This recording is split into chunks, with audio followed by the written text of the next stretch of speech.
All right, welcome to number 7 of an 8 series, super webinar series presented by Jay Townley of Human Powered Solutions. Today's webinar is on nearshoring, reshoring, and the bike shop locally made movement. The NBDA is super thankful to Jay for being here, for helping us, for helping retailers better your business practices. And this is a very timely topic. Really looking forward to this conversation today with Jay. And I was just talking with Jay earlier. There's a lot in this, so pay attention, ask questions at the end. We'll have a question and answer period. And with that, I'd like to just turn it over to Jay. Oh, thank you, Heather. You're welcome. I am going to, for those of you that have been through 7 of these with us, I'm going to stop my video. So I will turn it back on when we get to the Q&A session. This is nearshoring, reshoring, and the bike shop locally made movement. It's an opportunity to address what a lot of folks had offered opinions about or asked questions about early on when in March, April, May of 2020, we started to see what was coming relative to the surge in bicycle demand and sales coming out of the tragedy of the COVID. And the questions of, well, why don't we get bicycles produced for the American market inside of America? Why don't we reshore? Why don't we go to other countries closer than Asia? Why don't we do a lot of things from the standpoint of changing the whole of the supply chain? So, as Heather said, this is the 7th in a series, and this particular topic is one that I think is extremely important to understand. I will tell you up front, I can't offer much hope because there isn't a lot except when we get to the locally made product and also the custom product that dealers can take immediate advantage of. But the whole point here is a factual and current look at the realities of the bicycle business and what we're facing in finding alternate sources of OEM supply closer to home. And both that and the in-country opportunities, the reshoring, and what that means today and what it means for the future of bike shops.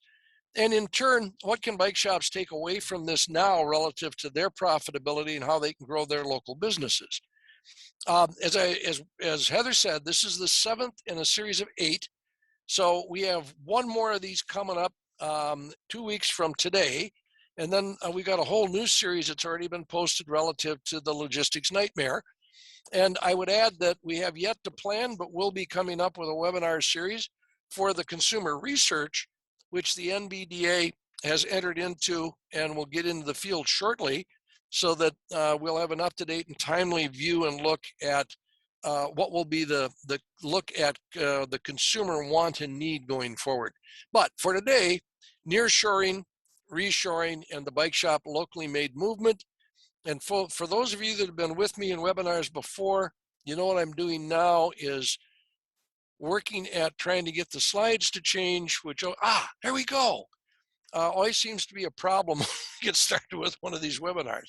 Now we're going to begin, as we have with the other webinars in this introduction, including how to best use the NBDA U.S. Bicycle Market Overview 2020 report, which you just purchased or you are considering purchasing.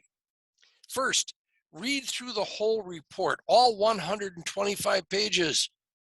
Now, this may take several mornings or evenings, but there are lots of up-to-date tables, charts, and illustrations even as we get into the 9th month of this year.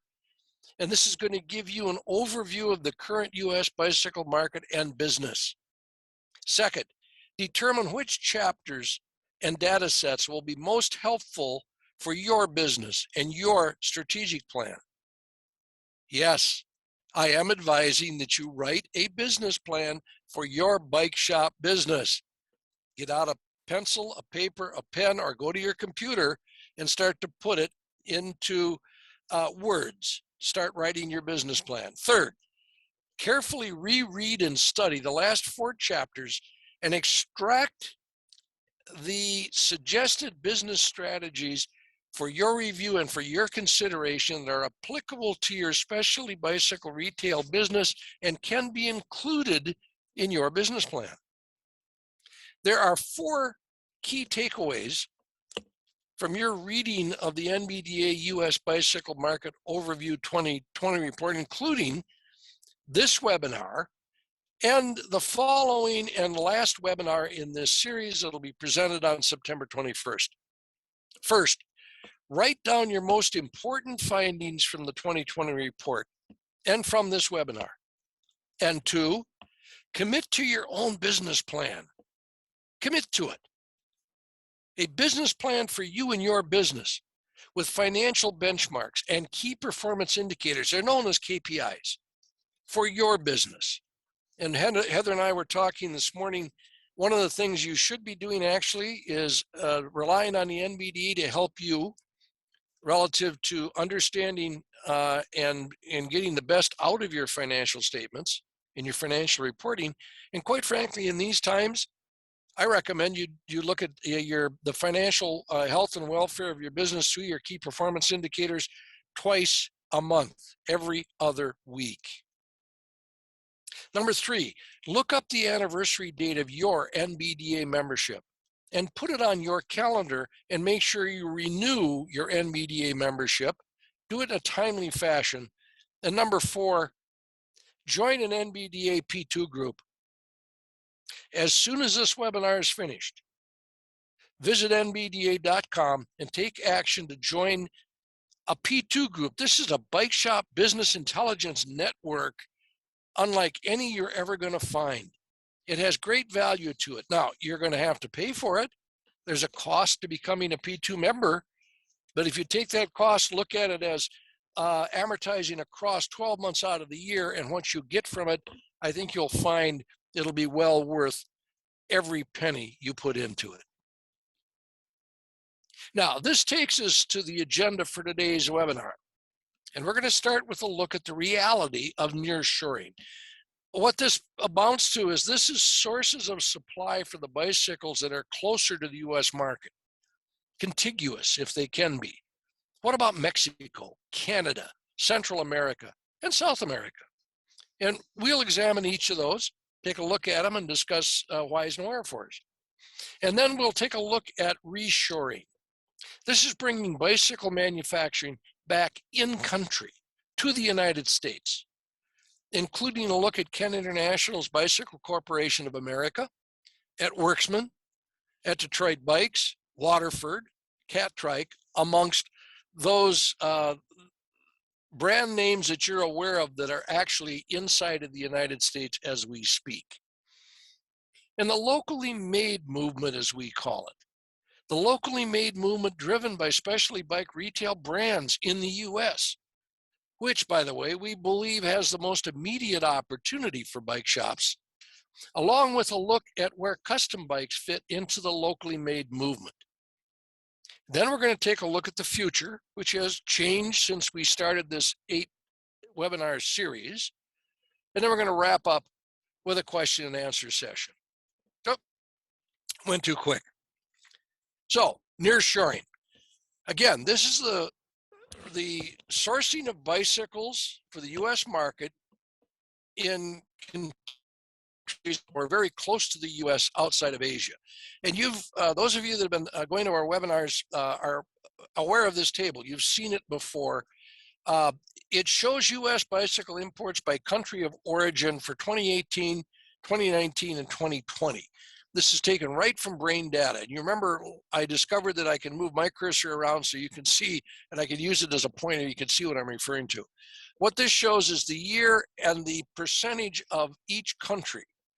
So for Chinese units in 2018, there were 16,287,067. They represented 94.9% of all US imports. Taiwan, 3.4%.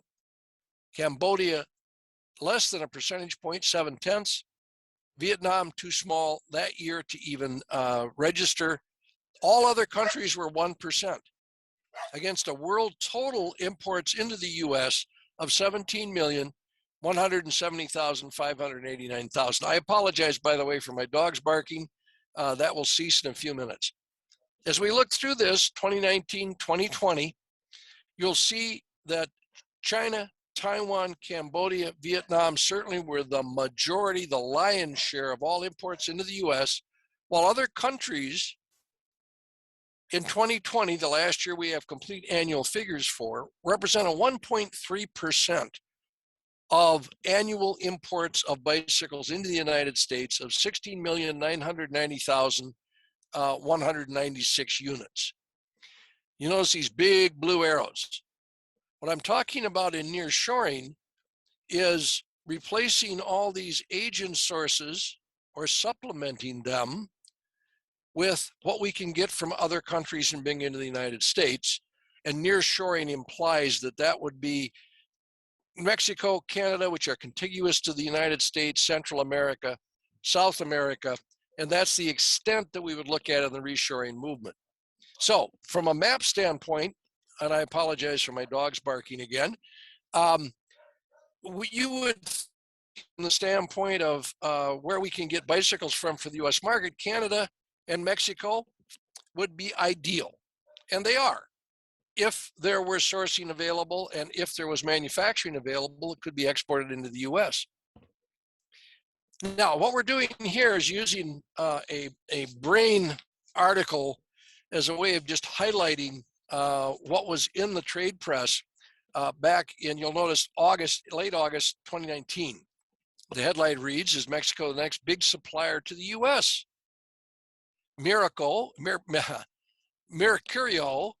Mercury invests 25 million US in a new factory."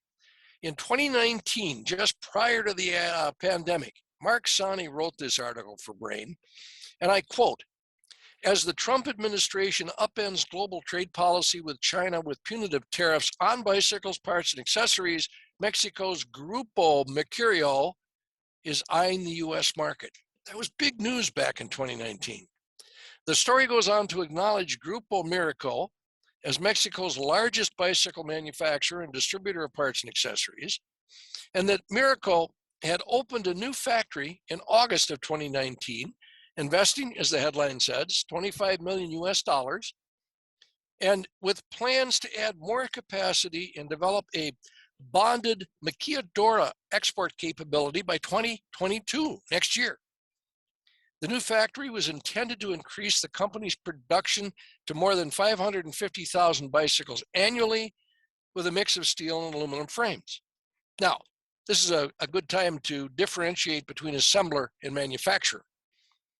An assembler in the bicycle world buys frames and forks and assembles them, can paint them and finish them, and assembles them into complete bikes. A manufacturer makes under one brand and under one roof, or actually one collective manufacturing roof, frames, forks, all componentry that goes onto frames and forks, buys the rest of the componentry, paints and finishes the product, and assembles complete bikes, boxes them, and ships them to customers. So, Mercurio is a manufacturer. They make frames, forks, all of the stuff that goes on the frame and fork. They buy componentry, they assemble it into complete bikes, with the objective here in their expansion plan of reaching 3,000 bikes a day, or approximately 780,000 bikes a year, or 800,000 bikes a year. In 2018, Mercurio manufactured 440,000 bicycles. This is before they built this new plant and expansion. And they built 400,000 bicycles for the domestic Mexican market, and another 100,000, total of 500,000, for export. Now, Grupo Mercurio stated in the August 2019 article that I'm showing here that it wanted to develop domestic component suppliers with incentives to create a cluster project. You're going to hear this repeated throughout this webinar. Cluster project refers to clusters of component manufacturers to supply the componentry required to either assemble or manufacture a bicycle in country, whatever that source country is. So what was at foot here is Grupo Mercurio back in 2019 said, hey, we want to build a new plant, or we've opened a new plant we built. We are building more capacity, and now we want to work on creating a cluster project of component manufacturers for the bicycle industry to export to the US, Canada, Central and South America. Now, from August 2019 to the present, We've seen no increase in bicycle imports from Mexico, but we will continue to monitor this nearshore potential. And in fact, Pat Kinane, who many of you know, former president of ASI, was involved in this grand opening because he knows the folks at Grupo Miracle. And I think I'll get a hold of Pat and see what he knows about any expansion that may help the U.S. market.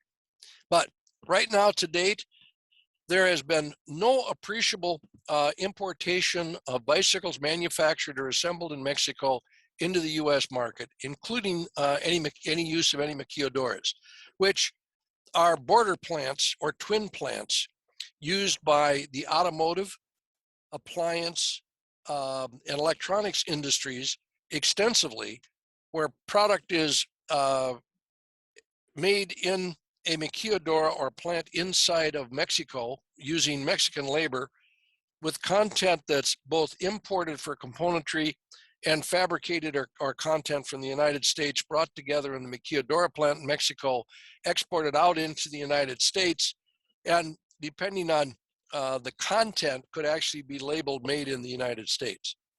This is a discussion that we'll have later on when we get to the Kent International Plant Bicycle Corporation of America. So now, Canada.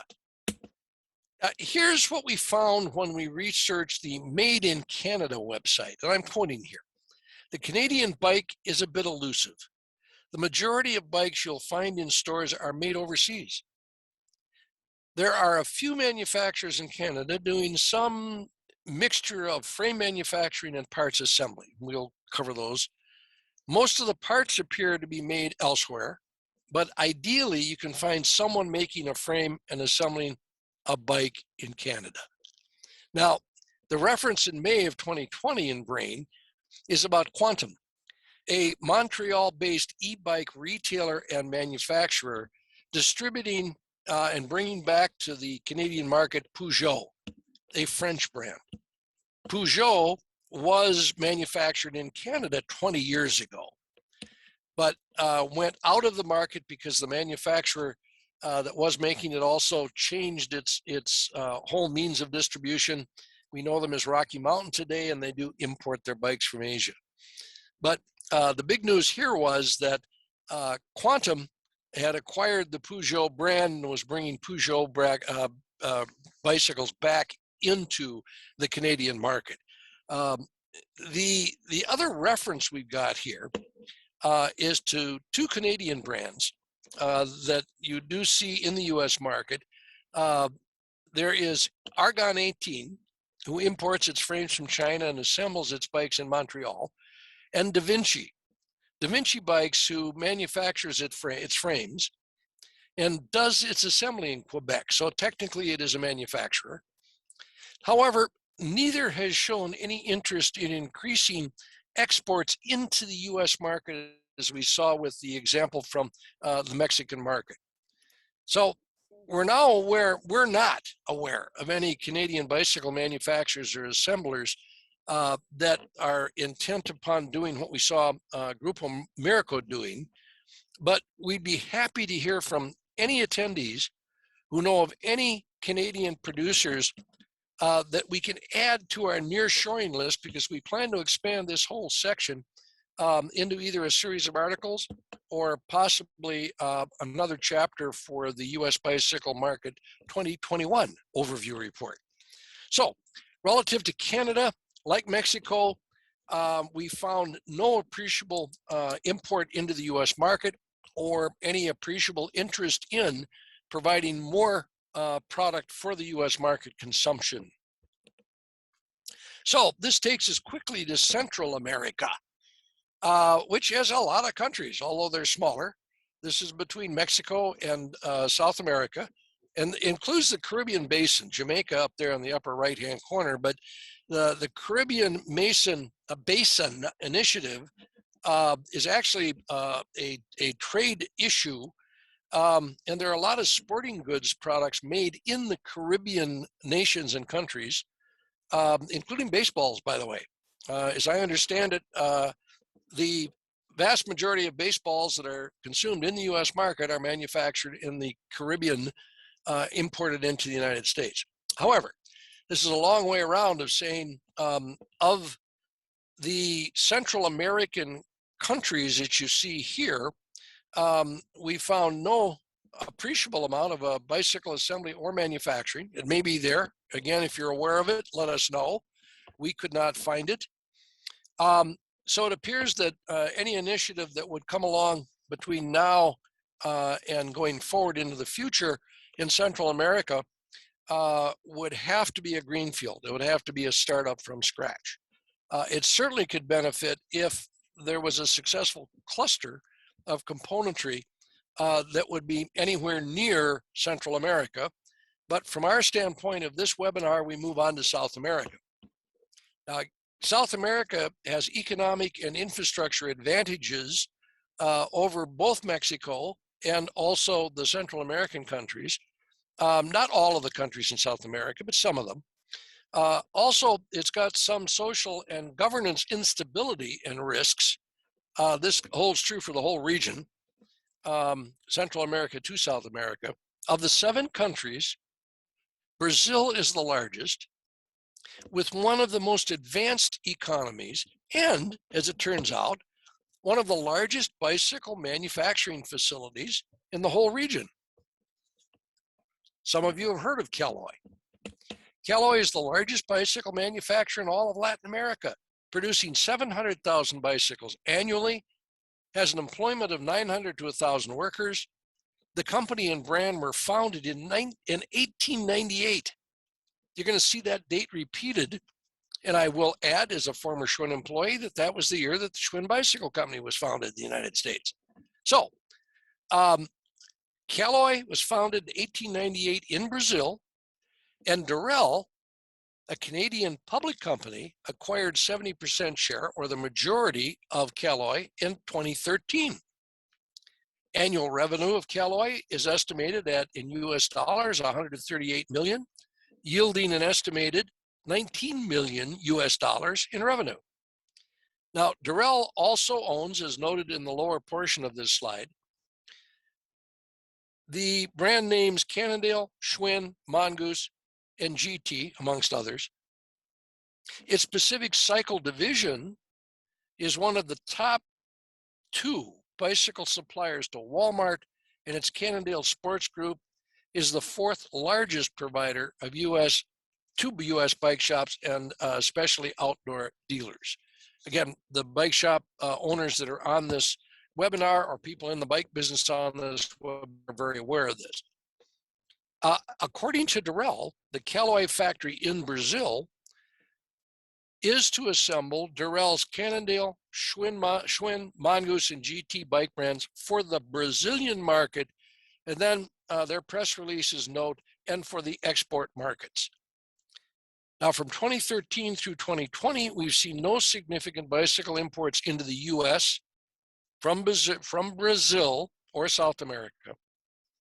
So all of the near-shoring and the reshoring scenarios that we've mentioned to you so far reference clusters. Remember back when we talked about Grupo Mercurio, that they had the intent of forming a cluster of component makers. You're going to see this again when we get to reshoring, forming a cluster of component makers. And without component suppliers, assembly and manufacturing of bicycles is simply not possible. You have to import the componentry from the sources which now, like bicycles, are in the Asian countries. So right now, the component supply for the manufacturing facilities that do exist within the nearshoring environments, the nearshoring potential countries, are all doing the same thing. They have to import, like the American assemblers, American brand assemblers in Asia have to import that componentry or bring it as in-country product, in the case of Chinese made goods, into their OEM assembly operations. So not to confuse this issue, the whole idea of clusters of component manufacturers and component makers is an absolute key. It hasn't been done yet, but it's a key to whether you can make nearshoring work for the United States market, which is as you could gather, the largest single market in the Americas.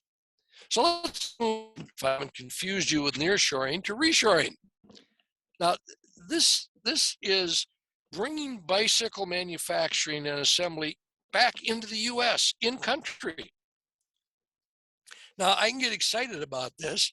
Here's the prototypical example of what you can do. Kent International established Bicycle Corporation of America as a bicycle assembly plant in Manning, South Carolina in 2014 and opened it up for production in early 2015. Now, it is an assembly plant because it does not make frame or fork. It imports them from its manufacturing facility in Asia. But it paints, and I might say powder coats, environmentally friendly, and it does its assembly in this plant in Manning, South Carolina. Now, BCA, as Kent International has called its manufacturing arm, Bicycle Corporation of America, assembles approximately 700,000 bicycles per year, with the majority shipped to Walmart. In late 2015, the then governor of South Carolina, Nikki Haley. Now, Nikki Haley joined the Trump administration as the ambassador to the United Nations.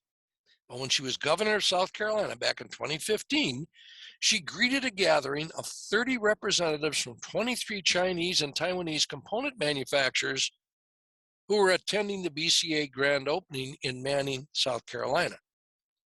The whole point of this gathering and the meeting the governor of South Carolina was to begin the process of recruiting Asian component manufacturers to open plants in the U.S. or contiguous countries to support the reshoring of bicycle assembly and manufacturing.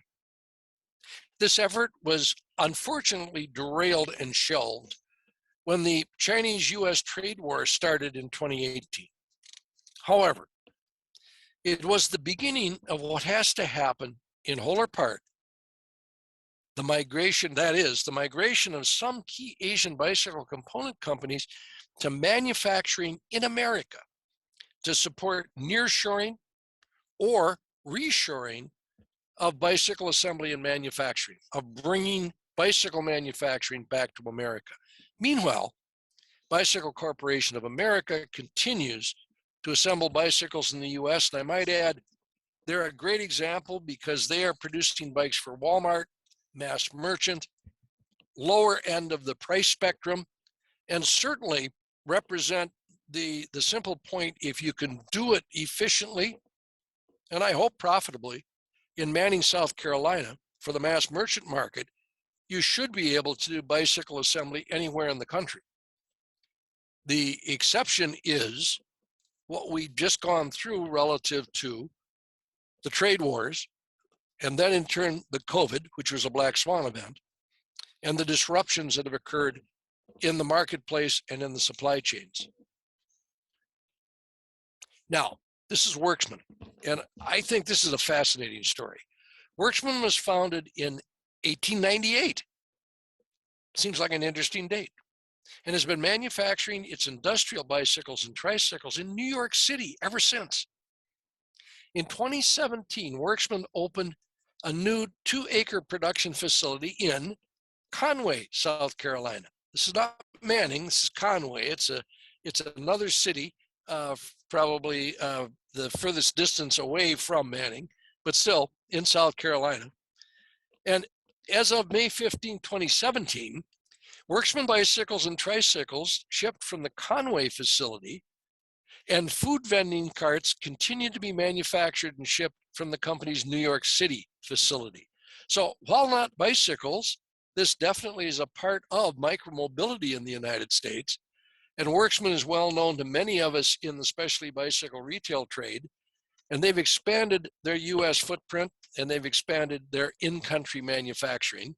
And with the rise of cargo bikes, for many reasons in the U.S. market, we think that Worksman will further expand their facilities and also their product lines because this is the business they're in, cargo bikes. Detroit Bikes, a relative newcomer.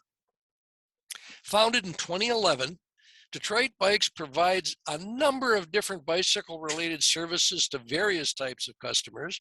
Now, this includes, it could include large retailers, but more importantly, they're now servicing and selling the brands. So they're producing private label product because they're primarily a bike frame manufacturer, making, from the standpoint of bicycle types, primarily commuter bicycles, but they can produce any type of bike depending on the mix of componentry and whether they actually fabricate the frame intact or import the frame for a client. Now, this is a 50,000 square foot factory in Detroit, Michigan, and it's capable of assembling up to 400 bikes per day or 104,000 bikes per year. So they certainly would welcome more business. And I would imagine if the right proposition came along, they would be willing to expand facility. But they, like everybody else in the business, is dependent upon that componentry. And I know that the owner of Detroit Bikes talks to the owner of Kent International on a fairly frequent basis. They've worked together on reshoring issues, and they continue to talk and try to collaborate where they can on convincing component manufacturers to come into the United States to supply what can be a growing assembly and manufacturing business here. Waterford, founded in 1993 by Richard Schwinn and Mark Mueller, well known to many people in the specialty bike retail trade. Waterford took over Schwinn Bicycle Company's Paramount Design Group research and production facility, right in the same building, located in Waterford, Wisconsin, and renamed the company after its hometown. So in addition to handcrafted high-end performance, lightweight road, gravel, and off-road frames, steel, by the way, Waterford has done small private label production runs. It's done that all the way down into and including BMX and TIG weld. Now, with a production run capacity estimated at 1,000 to 1,500 frames per week, Richard, step in and correct that. Waterford can produce 60 to 70,000 production frames per year, although we believe most of this capacity remains unused. The frames, in turn, that are produced by Waterford could go to an assembly operation. Those that are produced do go to assembly operations. And so Waterford, if you want to look at it, is a frame manufacturer in the United States that does beyond custom and also can do high-end production in the volumes we just discussed. And there can be more of this. Cat trike. Take a look at this plant. I love this. Cat trike. This is 10,000 square feet of manufacturing space that we're showing you. Cat trike was founded in the year 2000 by a Brazilian mechanical engineer and is the only manufacturer in this group we've just shown you in the U.S. in that this brand designs and completely fabricates, manufactures all of its frames. It does its painting, it assembles, it packages, and it does this with high-end adult tri-recumbents. Now, we estimate production at 50 to 60,000 per year. Again, I can stand to be corrected. The 10,000 square feet manufacturing plant that we are showing you here is located in Orlando, Florida. Again, U.S. made. Recumbents, for those of you that want to scratch your head a little bit, are what we refer to in the market overview report as the category that graduated, because it's become a mainstream product category in the U.S. bike shop and online channels of trade. And cat trike is considered to be #1 in its category and is carried by several of the top 8 bike shops in the United States. So this is an example of what can be done. It's being done right now in Orlando, Florida. It happens to be the recumbent category as opposed to a two-wheel road or off-road or gravel category, but it's a growing category in the United States. It's grown to the point where you'll find it in the top bike shops throughout the country. Now this leads to something we've harped on, talked about, um, is covered extensively in the 2020 U.S. Bicycle Market Overview Report. That's locally made, what we call the locally made movement. And we've talked about Heritage before, and I've gotten the name wrong, by the way. I've called it Heritage General Store, which it was called. It's called Heritage Bikes and Coffee in Chicago. Its market space are neighborhoods. I think there are 4 Heritage retail stores in the U.S. in the Chicago market area at this point. However, they're bicycles. They're locally made bicycles. You'll notice here, handmade in Chicago, are sold via their website actively throughout the country. And these are both pre-made bikes, as they refer to them, or customized depending on what the consumer wants. They are bicycles that range in price from $800–900 and up. I'm not sure about the current pricing because of what's going on in the market, but they definitely are not the custom category products at above $1,000 or above $3,000. There's sub-$1,000 to over $1,000 commuter and general riding bicycles for the neighborhoods of Chicago, sold through a business format that is very welcoming and is very much based on third place marketing philosophies. That is, there's home, there's work, and there's a third place that people want to be. That is the philosophy that is used by Starbucks, written right into their business plan, and by Panera. But this also represents a concept that bike shops could take a look at. Now, downsides, componentry. You still have to deal with componentry from the standpoint of where you can get it. Most of it is Asian based.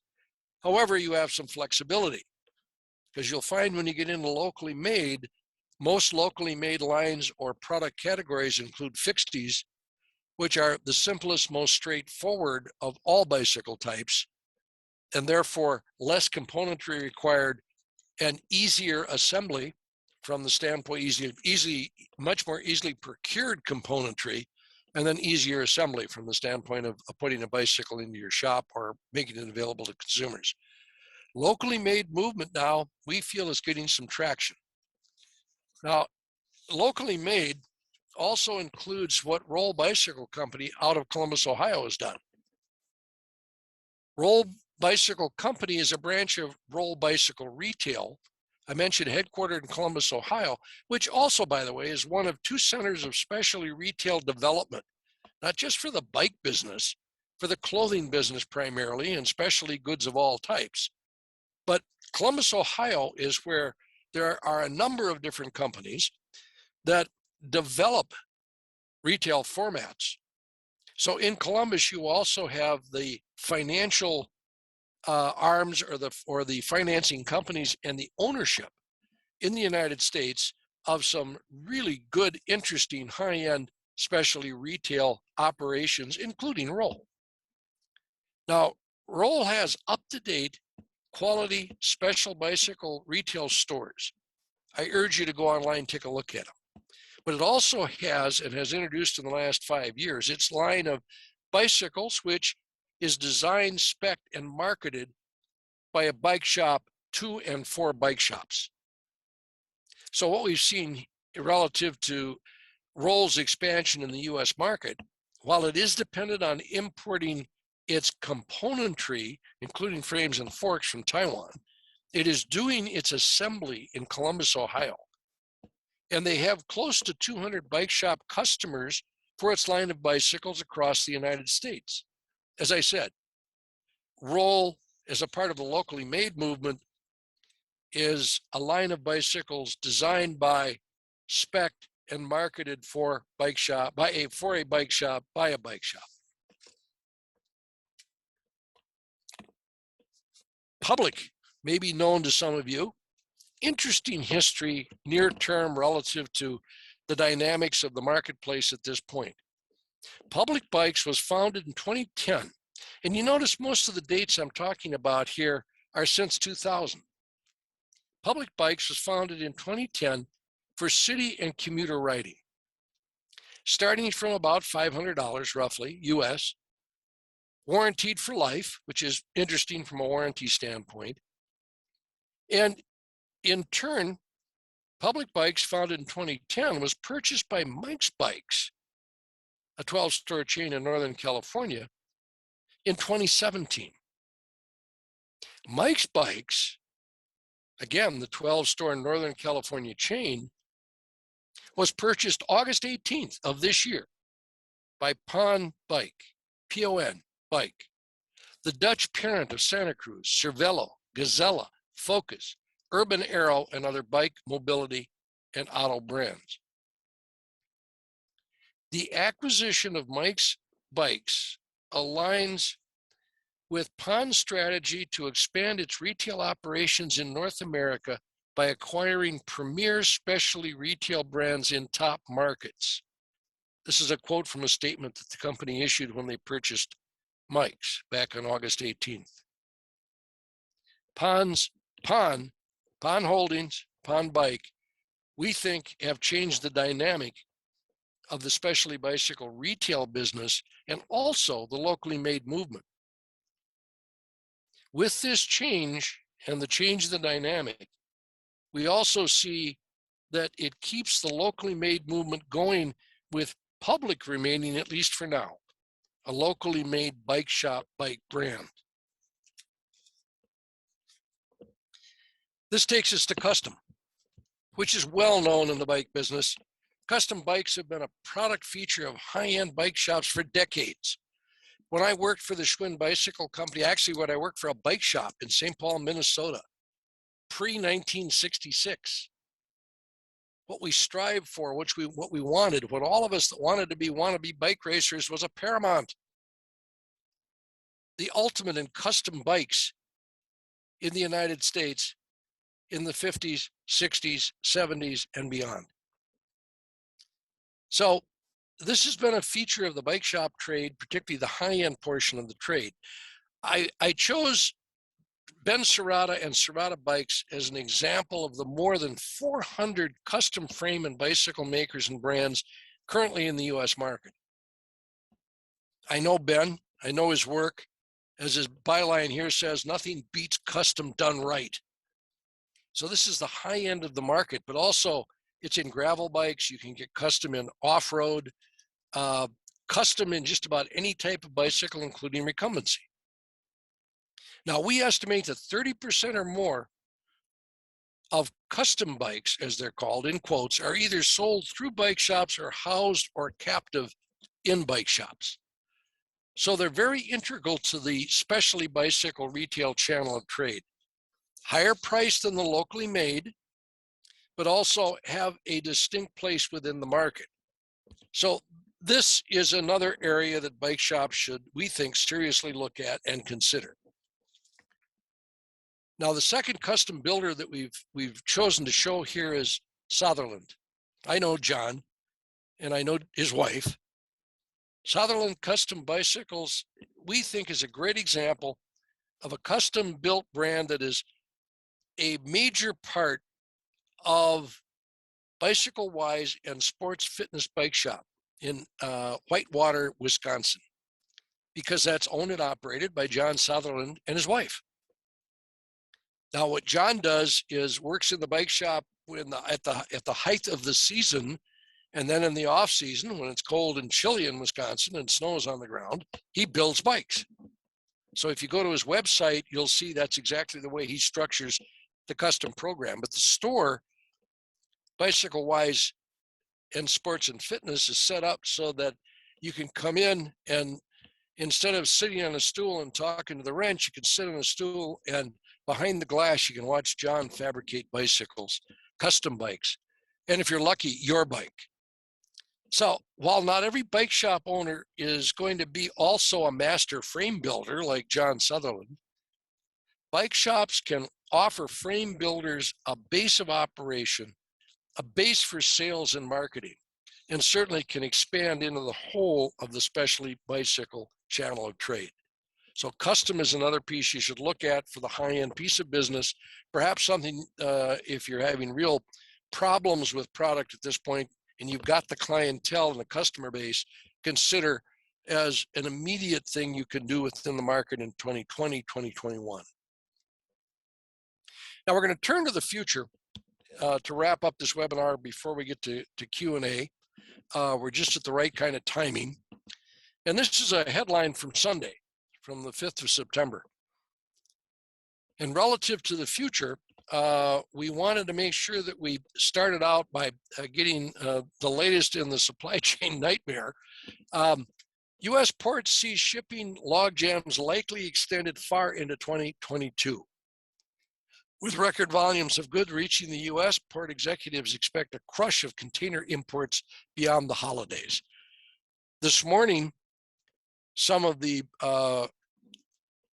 both major newspapers and also the logistics reports after the Labor Day holiday were pointing out that the issues of shipping logjams were going to continue, in their opinion, well past Chinese New Year, which is February.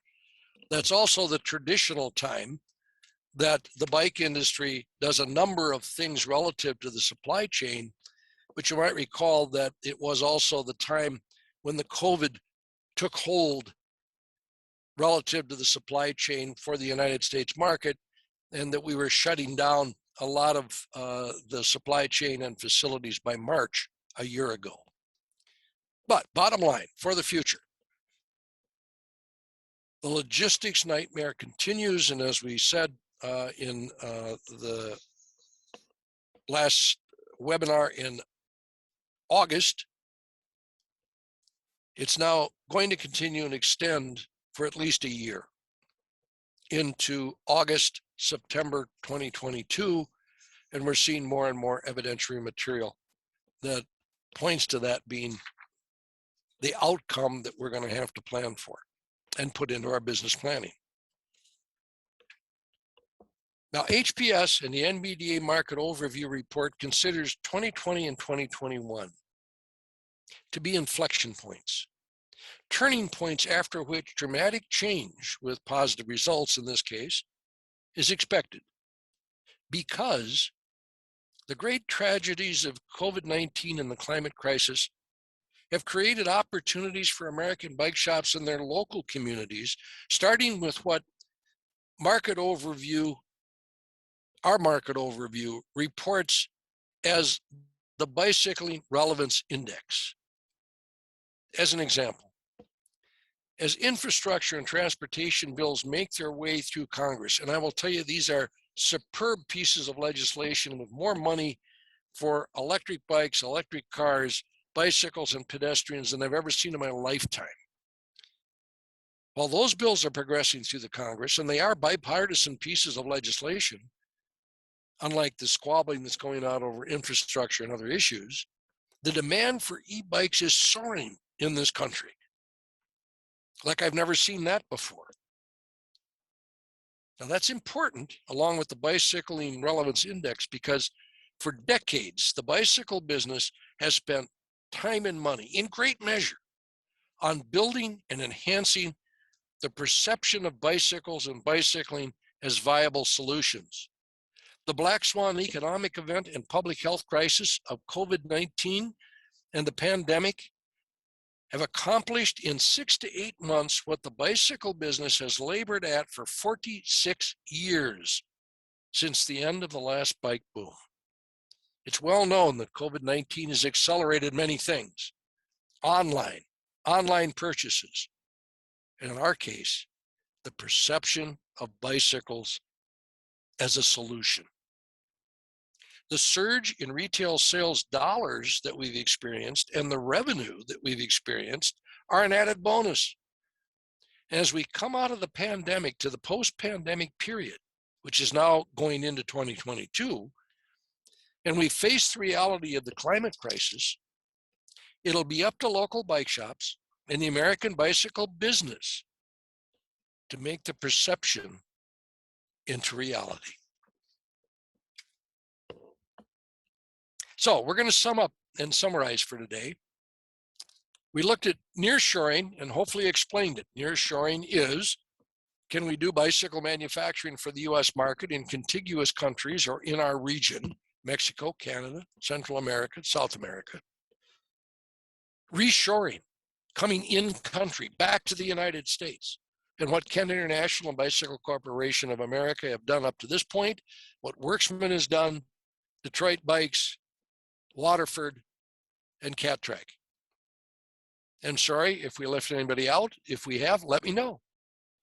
We've taken a look at locally made and the locally made movement with Heritage Bikes and Coffee, with Roll, and with Public. We've looked at custom as an alternative. And we've looked at the future. And I would remind you that part of the future is for bike shops to remain flexible and to remain thinkers that look at solutions from out of the box, from solutions that come in asymmetric ways, in good asymmetric ways, to execute blue ocean strategies, to make your competition irrelevant, and to build your business in your local community for the future. So with that said, we're going to move on to questions and answers. And I'm going to hopefully get my pretty face back up. Pretty face. Oh, well. Jay, So Heather, did we have any questions? wow, Jay, super insightful. This deep dive into the current status of the industry is really helping our retailers better position themselves. We have several attendees. If anyone has any questions, you can go ahead and insert them into the Q&A or into the chat function, and I can read them off to Jay. Additionally, you could send me questions, heather@nbda.com, and I can share directly with Jay.